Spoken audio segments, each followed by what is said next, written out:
നമസ്തേ, എല്ലാവർക്കും സുഖാണെന്ന് വിചാരിക്കുന്നു. ഞങ്ങളുടെ ചാനൽ ഇതുവരെയും സപ്പോർട്ട് ചെയ്ത എല്ലാവർക്കും ഒരു ബിഗ് താങ്ക്സ്. ഒരു 3 കൊല്ലത്തോളമായി നമ്മൾ വീഡിയോസൊക്കെ അപ്ലോഡ് ചെയ്യാണ്ടിരിക്കുന്നു. ചെറിയ ചെറിയ ഡാൻസ് വീഡിയോസ് ഇട്ടിട്ടുണ്ടെങ്കിലും അതിന് ഒരുപാട് ലൈക്കും കമൻറ്റും അതേപോലെ തന്നെ നല്ല അഭിപ്രായങ്ങളും തന്ന് എല്ലാ വിധത്തിലും സപ്പോർട്ട് ചെയ്ത എല്ലാവർക്കും വീണ്ടും താങ്ക്സ്. ഇനി മുതൽ അങ്ങോട്ട് വീഡിയോസ് ഇട്ട് തുടങ്ങാമെന്ന് വിചാരിച്ചു.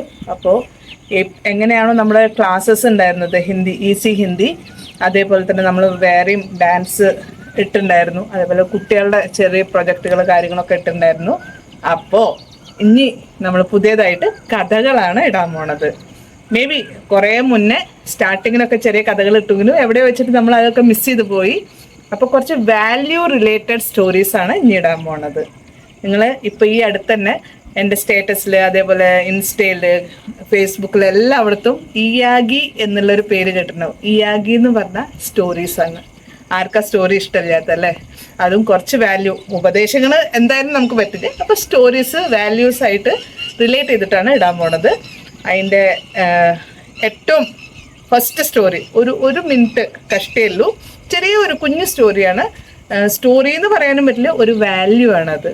നമ്മളൊക്കെ മറന്നുപോയ നമ്മുടെ കുടുംബത്തിനോടൊപ്പം എങ്ങനെ ഇരിക്കാം എന്നുള്ള ഒരു ചെറിയ വാല്യൂ. ഇത് മാത്രമല്ല കേട്ടോ, ഒരു ഫോക്കസും കൂടി ഉണ്ട്.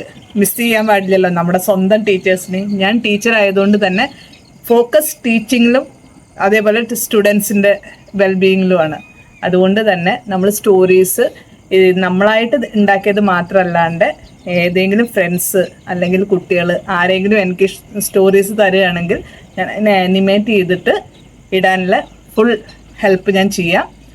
കൂടുതലും സ്റ്റോറീസ് ഹിന്ദിയിലായിരിക്കും. എൻ്റെ ലാംഗ്വേജ് ഹിന്ദി ആയതുകൊണ്ടും ഞാൻ ടീച്ചിങ്ങിൽ ആയതുകൊണ്ടും ഹിന്ദിയിലായിരിക്കും കൂടുതലും സ്റ്റോറീസ്. പിന്നെ CBSE R1 R2 R3 വന്നതുകൊണ്ട് തന്നെ മാക്സിമം ഇപ്പോൾ കേസ് നടക്കേണ്ടതൊക്കെ വേണമെങ്കിൽ ആർക്കെങ്കിലുമൊക്കെ കമൻറ്റ് ചെയ്യുക അല്ലെങ്കിൽ വിളിച്ചു പറയുകയൊക്കെ ചെയ്യാം. എന്നാലും നമ്മളെപ്പോഴും പ്രിപ്പയർ ആയിരിക്കണ്ടേ. അതുകൊണ്ട് തന്നെ ഈവൻ ലെസൺസ് അങ്ങനെ ഇടാൻ ഉദ്ദേശിച്ചിട്ടുണ്ട്. ആർക്കെങ്കിലും ഏതെങ്കിലും ലെസൺ പെർട്ടിക്കുലർലി വേണമെങ്കിൽ കമൻറ്റ് ചെയ്യുക അല്ലെങ്കിൽ വാട്സപ്പ് ചെയ്യുക, ഇടുന്നതായിരിക്കും. Thank you.